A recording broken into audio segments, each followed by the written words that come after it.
Right, so here we are. It's episode 26 of the Tennessee Titans UK Fans Podcast. I'm joined once again by David and James. Guys, thanks for joining me.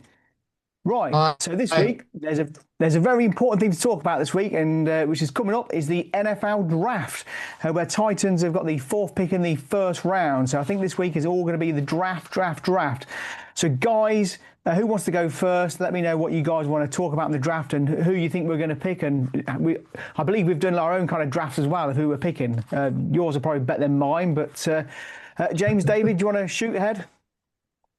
Let No, I James go think first. okay. Well, I've done a few. Um, Safe to say, I've kind of tried to cover as much possibilities as possible. Um, so let me just have a look and see which ones are my favourite ones. I think the big question at the moment is what we're going to do with the number four pick. Are we going to pick a player? Are we going to trade back? I feel a few days ago nailed on it was going to be Love, and now it's getting closer and closer to the draft. It feels like there's a lot more rumours coming around that we're going to trade back. Um, so I started off with one that I quite liked, and that was trading backwards with the Saints. So basically, I feel like we could get a lot more. Unfortunately, mock drafts tend to be a bit hard to kind of get what you really want from it, and I feel they're very limited in what you can achieve. I feel like you could get a lot more from a number four pick than what I actually got offered. But we'll go with it for the meantime. So I gave up the number four pick and I received a number eight pick and I received number 42. Um, and I also made a trade back as well with the Giants and I gave up the 101 pick and I gave up the 184th pick and I received 105 and 145. So that makes probably no difference to anyone's logical why they're trying to follow it listening. But basically, I went Jeremiah Love at number eight. He was available, so I went with him. I think Love, his tape speaks volumes, doesn't it? Really, he's got explosive speed. He's a playmaker on catching, running. He's he's elusive. Everything you can think of, really. There's nothing really to. There's no real negatives, really.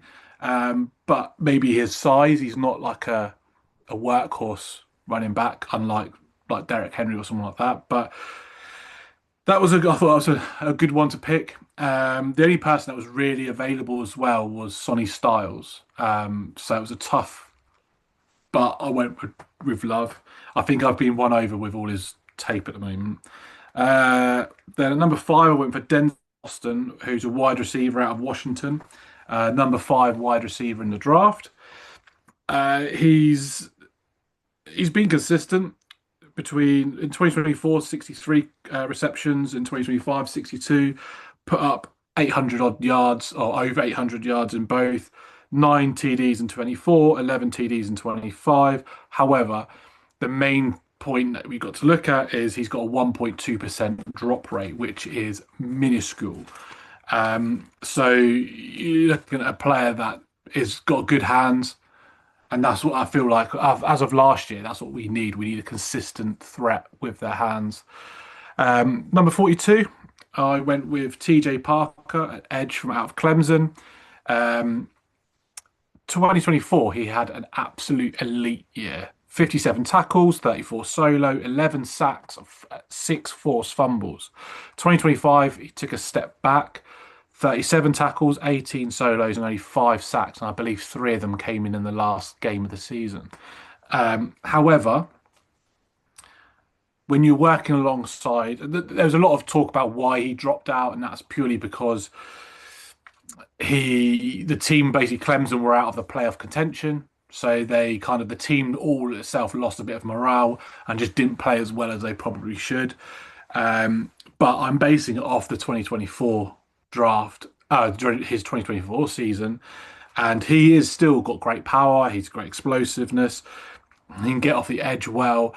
But when you put him alongside players like Jeffrey Simmons, John Franklin, you got players that with experience, they're leaders. They're going to get the best out of people, and Salah. So you've essentially you could have with those stats he's got in 2024. That is a first round pick in my eyes. With those sorts of stats, so we could get a steal at number 42. And it's also a good project person on the edge. Hopefully, we develop into something better. This is where I went a bit rogue. It was a bit of a bit too boring picks now, and that's just because of our needs. I think we're desperately short on the interior O line. So I went with Caleb Tiernan, offensive tackle out of Northwestern, sixth ranked offensive tackle in draft. He played left tackle, he's played right tackle, so he's a swing tackle, could play both sides, and he's got the physical attributes to be moved inside as well to play at guard. So that covers a lot of prospects for us at the moment. If in his first year we've got a left tackle, we have got a right tackle, but it's someone that can come in and fill spots if we've got injuries, and also I feel our right guard is really, really lacking at the moment. So someone to come in there, but he seems his size was a bit below for a tackle in the NFL as a starting caliber, but it works well for a guard. And then my last pick, I went 4 rounds. My last pick was 105, and I went Brian Parker the second from he's an offensive centre from Duke, but again he played across the line. He's tackle guard or centre. But basically he's the starting caliber centre or guard, but it's someone you can bolt, you can learn the offense. It's a depth piece basically, but it's someone that should hopefully be able to between them two players. I've got someone that could slot in at that right guard position straight away. But that's me on my more sensible draft. Although I did make some trades, that was more the one I was pretty much happy with. And I think it How many filters did you do slightly. though? Out of interest, how many drafts did you do? 12, 30, 40, or Today I did probably about eight. I covered okay. all eventualities. She went number four, stuck with Love. Went with Reese. I did an option where we picked Tate first. Loads of options. I did some mad ones that I ended up with. I can't remember what I got, but I ended up with three second round picks for next year.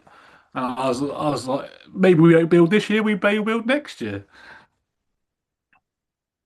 Plenty of free time then. I think you've had this week, especially today. If It you was did eight a. drafts, blimey, I didn't have a lunch break. Let's put it that way. I can It's see. addictive if you get into mock drafts. It's a very addictive because you do it one and then the next time you do it, even with the same uh, setup, it still comes up with different people on to trade and whatnot.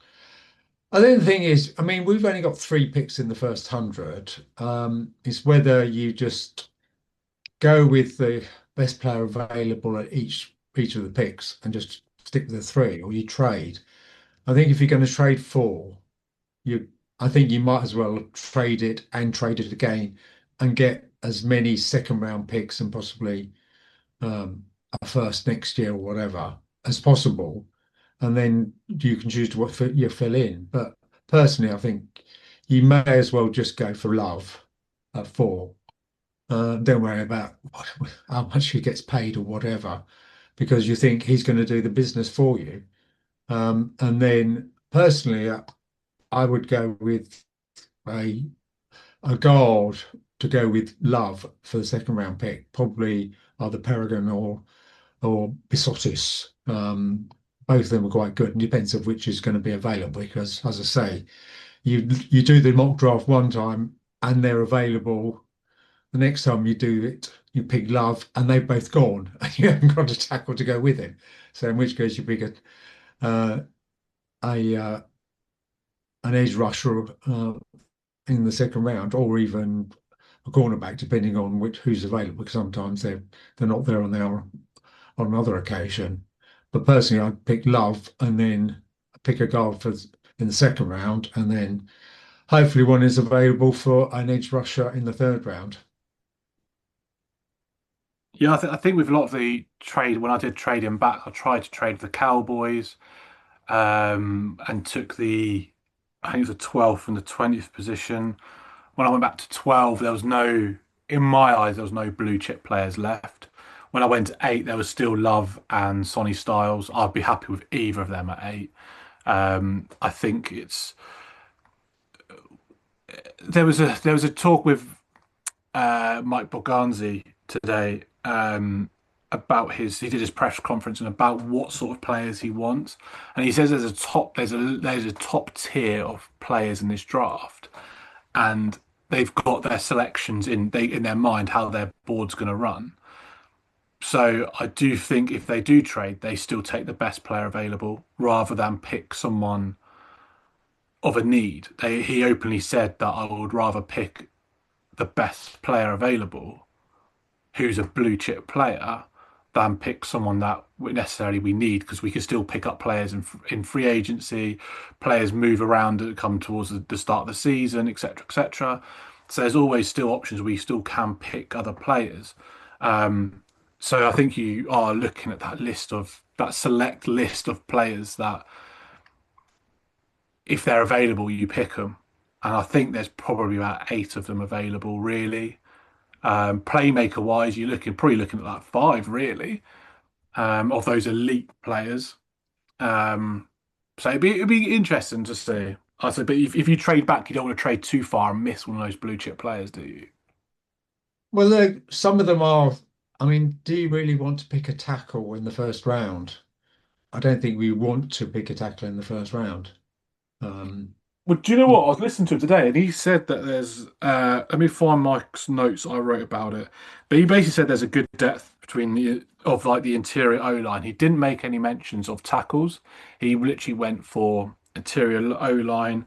But he says there's a good depth between in round 1, 2, and 3. So they obviously have their options available in 2 and 3. I think it would be.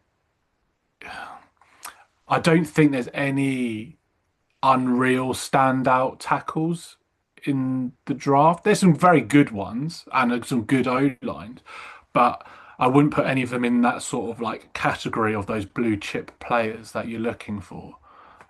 I I think do, Fano is quite high, isn't he? yeah. And about the thing is, you wouldn't pick. In my mind, you wouldn't pick a top No. top 8 pick on an interior O line, would you? You'd want to expend that on someone like a playmaker or someone that's the most premium positions, or someone like was it the safeties, cornerbacks, or a linebacker? I know they're not a premium position, but they are. If they are blue chip, then you pick that player.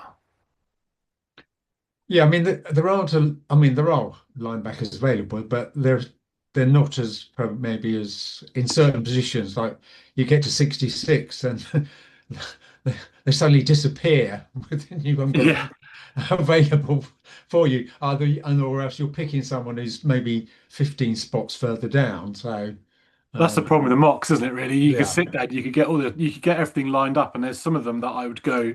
The first 2 picks, I was absolutely thrilled with getting a playmaker, getting an edge player, an edge rusher, and then I literally got stuck. So I'm like, I'm either reaching for like a running back or a defensive O line. So I ended up with like defensive tackles because I was like, that's the best player that was available. So I went with that. And some of those drafts were they're absolutely wild. And I didn't get back on track until like our 5th pick or something. I mean the trouble with the defensive tackles is obviously Salah is looking for a certain mode of player, and you don't quite know if that particular player is appeals to him or not because yeah, the chat is that Bain doesn't appeal to Salah at all. So he's not someone he would even consider, I don't think.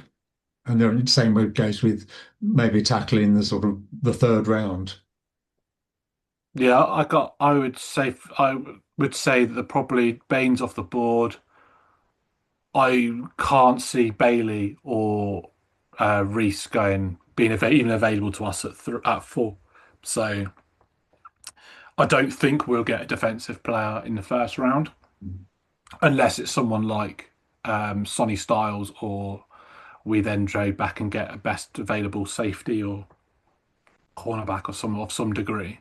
But there is a lot of good players. The thing is, there's a lot of good players in this draft, and it is very deep.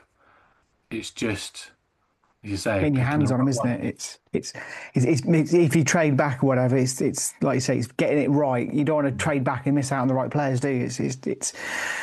It's not something I'd fancy doing, organising a draft, because then you're putting trust in who you're against as well. I'll give you this pick if you don't pick this player. That must go on quite a bit, mustn't it? And I suppose there's a lot of trust going on with the teams, and it's not something I'd fancy having to try and organise. I can imagine it's chaos because you can have your eye on one player, you trade and draft, move around, and then somebody else picks him you're not expecting, and it's like, oh, yeah, it's not fun at all. Do you guys want to hear my draft picks? My draft that I did? We do. Certainly do. All I'm going to say is I didn't go as far as James because he's probably spent some time with this. I'm not trading backwards and forwards because that was just too complicated for me to do. I've had one go at this and I sat there for a little while and I really concentrated. So feel free to laugh at some of these, but I had somebody at the Titans actually see this and say, actually, it's not a bad draft. And I was like, I think he's just been nice. But there we go. So obviously, fourth pick in the first round, obviously, Jeremiah Love. Yeah, they keep saying they're going to go for the best player if he's available, which I think he will be. I think he is going to be the person we go for. So I'm going to go for Love on that one. I think a lot of people are probably expecting it. I know the Titans are they keep saying they're going to go for the best player, and I think they're kind of like saying it. Are they saying this to get the teams to panic and trade? I don't know, but I'm going to go for Love on that one. The 35th pick, I'm going to go for Zion Young, who's the edge from Missouri. I'm going to go for an edge on that one. Then pick 66, I'm going to go for Jennings Dunker, the offensive guard. So I'm choosing him. Then pick 101, which is quite far down now. I'm going to go for Kendall Daniels, who's is he the linebacker? Then pick 142, going a bit further. I've gone for Dion Burks, a wide receiver. Is he? No, the name puts me off. I can't remember the name. I suddenly thought then. I thought it's spelled slightly different. I think so. It's okay. It could be a relation. It could be the better brother. You never know. I think we're going to pick up a wide receiver because I think we do need a few more wide receivers in there. So good young wide receiver there. Pick 144. I've gone for a tight end, Joe Royer from Cincinnati. 184. I've gone for another wide receiver, Eric Rivers from Georgia Tech. Pick 194. I don't know how to say his name now. I've gone for an edge with Nadine Tucker from Western Michigan. And then pick 225, which is really far down. I've gone for the defensive tackle, Cameron Ball. So I've gone probably different to maybe some other people thinking there. So that's what I've gone for. That's what I think we're going to go for. Probably going to get. If I get more than two right, I'll be very. Well, no, actually, let me rephrase that. If I get more than one right, I'll be very surprised. I think the first one I'm going to get right. The rest, no idea whatsoever. So, but I think we will. If don't choose the wide receivers I've picked, I think we will pick a wide receiver up in this draft. I think we do need some fresh blood in there. So, I think the thing with wide receiver is I'm not entirely against it, but at the same time, I don't. I feel like we have to pick an absolute stud of a wide receiver either in the first or second round, because if we go any deeper than that, I don't see the point because we've got Ayamana, we've got DK, and then we've got all the other players that we've got. We've still got quite a deep wide receiver room. So I don't really, in my opinion, we need to look at depth James. At wide receiver. We need to look at starting caliber wide receiver. Oh, so blah, blah, blah, blah. Am I still good? Yeah, you're fine. Yeah, you're going again now. Yeah. I know what you're saying because Okay. you want to have a good wide receiver, but if they've scouted them right and and they look into them, maybe they're going to get something different. I don't know. It worries me with the Titans that we're going to end up getting another veteran in later on for free agency again, and I'm fed up of seeing these veterans come in and kind of take the money and not do what they're supposed to do. be nice to see some fresh blood come in, fresh energy. I mean, like I say, look at DK coming in last season. I mean, what a player he was, although he can play everywhere. It'd be nice if we could find a gem again in this draft, whether it be any of these players that any of us are looking at. We could do with kind of a later draft, a later pick, but ends up being a gem. Well, I mean, it happens all Do the you ever time, think isn't it? People pick someone in a later round who turns out to be exceptionally good. I mean, most teams manage to.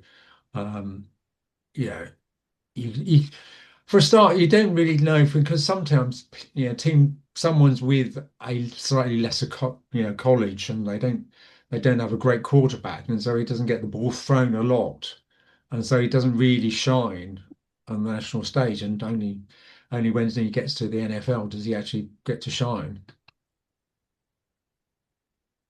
Yeah, I think it's I think the thing for me is we've got Ridley, we've got Robinson, and we've got Ironman. That's a pretty solid wide receiver room for a starter, and then we've got DK that's going to float about. He's Restrepo. obviously going to be, but this is another player that we've got on our who's in the practice squad who could come in.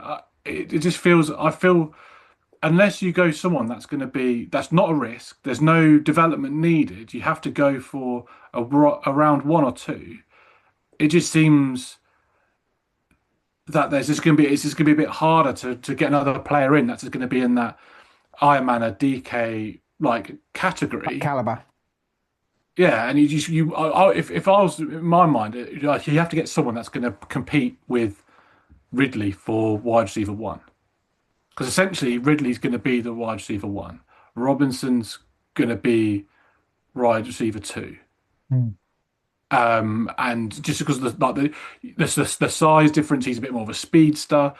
You'd think you need someone that's a bit more physical to go in that wide receiver one. So that's what I would be looking for, and hopefully, like Ironman can push up ready for next season to help that position. Um, it, it's tough, isn't it? If he's saying he's going to pick the best players available, then you got to look at yeah. And this is the thing with mocks; it's all over the place. Like you could pick. It doesn't really matter what you do because like I say, we're probably going to be completely and utterly wrong. And you're going to be looking at the draft, and there's going to be people that we pick. The Titans are prone for it, aren't they? We pick someone, you're like, who the hell is that? And they're like, oh, well, this is a guy that was destined to be a round one pick in 2023, but he got Yeah, injured and broke his he's just back, and coming he back got from an ACL and a broken ACL. elbow, but he's fine. It's Yeah. fine, not a problem. He's had two brand new knees, two new shoulders. He'll be fine. He's not made of glass. Yeah, that's a very actually what we should have done with our draft picks. We should have sat there and gone through injury records. You could have said the last 5 picks could have been he's been out for 7 months, he's been out for 12 months, he hasn't played for 3 years. Oh, get him at the Titans. Yeah. They say we have that habit every year. We seem to pick one who's had a really bad injury, and they say sometimes it works out, doesn't it? And obviously then quite often it doesn't. So you kind of hope that, I guess, when someone, if you can get somebody, a better player lower down in the draft who's had an injury, is it worth a punt? It's, you're picking up a problem, but at the same time, if it works out, you've got a superstar. But it's just, in the draft, it's so hard to kind of see where they're going to go, who they're going to pick. It's hard work. Again, like I keep saying, it's not something I'd fancy having to work out if I was an NFL coach or part of the franchise. You just, do we really need Jeremiah Love? Probably not. But if they keep saying they're going to pick the best players. Now, is that a bluff to the other teams? We're going to pick the best players. Are they trying to put pressure on the other teams to say, well, is that going to get us better trading places and better picks later on? Is that what they're trying to do? Or are they actually just going to go out there? I mean, I'd be very surprised if we go out there and each draft pick just pick the best player, whether we need them or not. I'd be a bit surprised. Would you be a bit surprised by that, or do you think they're using this as leverage? Well, the thing is, Pollard is out of contract at the end of this year, and he's not going to be kept on after that.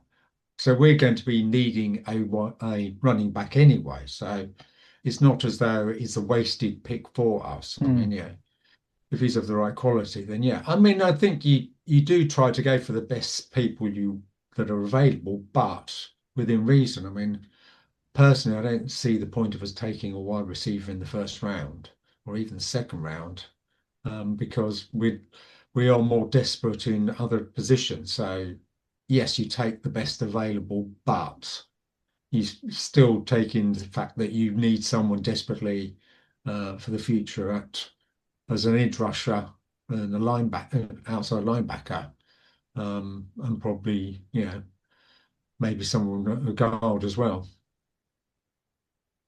That's the thing. We've got so many needs, but I mean, we can only go on what we hear. And I think as in the press conference today, Buganzi was saying about there's a lot of smoke screens out there, and stuff going around. He doesn't like anything can happen. Obviously, he didn't give anything away. It's just the standard like we'll see what we can the best fit for the team and we'll take best player available. But the one thing that did highlight to me is he said if the best player is available, you pick the best player available. He said, and his point of view was it doesn't matter whether we don't need, say, a running back and we pick a running back. To be fair, he uses example in if the offensive line. He's like, if there's an offensive tackle that's available, that's a left tackle, why wouldn't we get him? If he's the best player available, we'll get him, and then you just create competition for that space. Because either we then move on from Dan Moore, either this season or before the season, but you create a competition for a place. And he was very clear about saying that it's best players, and he wants players that are the best players in their position to come onto our team. And he would say he would think about the building the blocks in place once the draft's completed, and then what else does he need then to fit around those places? And I guess I can kind of agree. Like, would you, for instance, if Reese and Bailey are gone in the first round, I still think the biggest need for this team is an edge threat. So your next best edge player is Bain. They don't like Bain for whatever reason. So then you're reaching. You've got to trade back massively to go and get to make it worthwhile for the pick wise. But it's that balance of what you need against best player. And if I say I have no issues with picking players like Love, Styles. I just don't want to see a reach. That's all. I just don't want to see a player that's could be good. I want when you're in these prime positions, you want to pick the best player, don't you? That's essentially it is. You want to pick that stud that's going to be with you for the next 10 years and is going to be putting up potentially record breaking seasons. That's ideally what you want from these low picks. Well, it's like it's when they pick Simmons. He's been here quite a long time, quite a while now, and he is a great player. And that's the player you want to pick up, isn't it? You want that player to come in and just be that kind of stud player, and they want to be here and they're happy here and see their careers out here. The amount of times we pick players and they're gone within a couple of years. But you want them to get it right. I mean, I don't care who they pick in the draft as long as there's a clear, concise plan. And there's kind of a thought process. Yes, you want the best players, but you don't want to overload one position with too many players, and then competition's good. I agree with what you're saying there. Having a good competition gets the best out of players sometimes. If you've only got one, running back, and you say, well, that's it. You're playing every game. You've got every snap. That guy can take his foot off the pedal if he's got somebody behind him pushing him. It's like I always think you need, even like with Cam Ward, I think we need a decent kind of quarterback behind him to be waiting in the wings if it goes wrong, to put that pressure on, because Cam Ward knows he's number one. It's almost like he can't do no wrong at the moment, which is a bit of a worry in my mind. I think Cam is going to come good, but you always want that kind of pressure there, that person who's waiting to step in. So competition is good, but you don't want to overload a position and just sign players for the sake of it. If you've already got a good player in a position, it's hard work. NFL fans of the NFL who don't, fans who aren't fans of the NFL can't appreciate the complexity of the rules. The systems, the processes. There's so much that goes on here, isn't there? And it's mind-boggling, in my opinion. I think the big thing to think about is when people. This is the thing with the hype about Love and picking Love at 4. He's good. He's a good player. But you got to remember, Derek Henry had an unbelievable high school career. He had an unbelievable college career, and he still went in the second round on the 45th pick. So, and in my mind, Love ain't going to be as good as Derek Henry. He could prove See, it, but see, it does make you in my wonder mind, that if the Henry had the if the better Titans college don't career. choose, if they don't choose Love in the first round, you know, we've got pick 35. Would he still be available then? Are other teams interested in him? It's, you know, do you not go for Love in the first round and in the hope if you do want him, you get him in the second? I don't know. I know Love won't last that long. And to be honest, I think other teams that are further down, if you see him still at available at 9, will trade up to get him because he's such an unbelievably good player. So no, he definitely will. I mean, the thing is, you could trade to 11, 10 or 11, and he'll have been gone by then. So, Mm. and in which case, you know, are you at an advantageous position then of getting an extra, say, second round pick and then one next year, and not the person you want available at that pick you've got? So, do you then trade again to go further back? I think it's a. I'm just trying to see who's in the order of the draft, but like, hang on a second. Right, so if I'm looking down the order, you're probably looking seventh will be. I would say probably seventh is the best is the person. I mean, Love could go to the Cardinals. Cardinals need a running back, but they've got bigger needs. Washington's probably the next team at seventh that needs a running back or would take a running back. And then you're going quite deep of teams that necessarily don't need a running back. Hmm.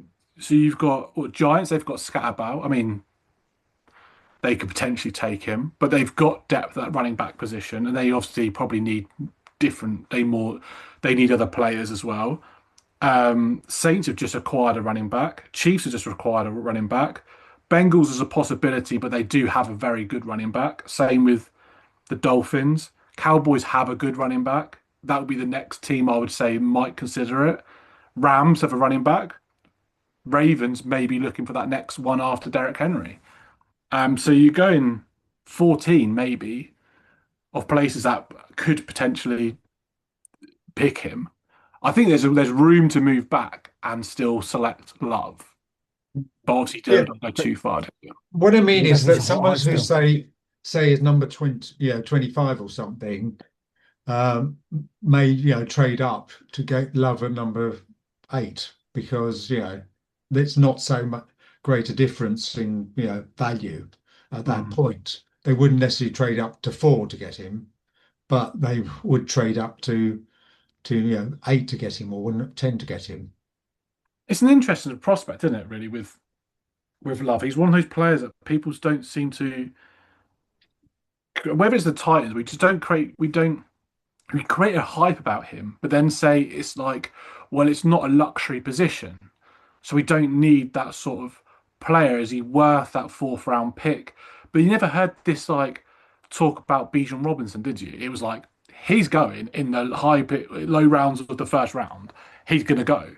So, and it's same with Genty.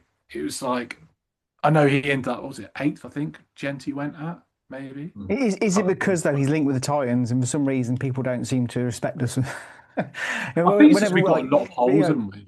It's when we picked Cam Ward, we got no respect of the draft, did we? Then either, you know, it's like, oh yeah, great Cam Ward. On to the next round. They moved it on quite quickly, didn't they? It's like, so there seems to be this kind of thing against Titans. I don't know whether it's just we see it that way, but sometimes you feel like you don't get that respect.